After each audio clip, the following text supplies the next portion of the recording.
बाबूजी, हाँ बहू।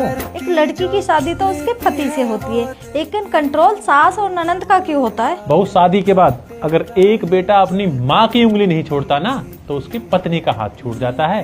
बेशक एक पत्नी कम बोले, लेकिन उसकी चुप्पी बहुत कुछ कह जाती है। पत्नी तो सिर्फ अपना घर चाहती है बाबूजी। घर तो तब बनता है बहू, जब बेटा पति बनता है। जिस घर में सारे फैसले सास लेगी, हर बात में बहन दखल देगी, उस घर में बहू की इज्जत नहीं बचती।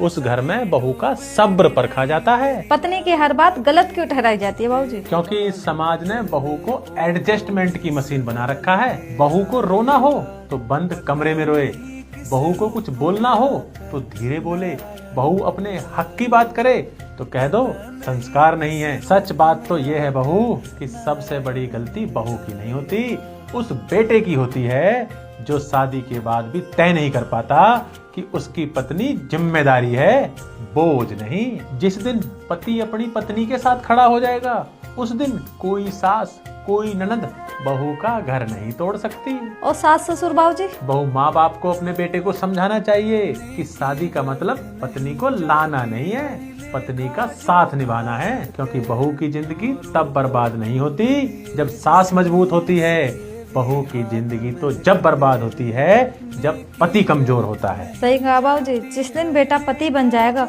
उस दिन पत्नी की जिंदगी बर्बाद नहीं आबाद हो जाएगी। प्रणाम।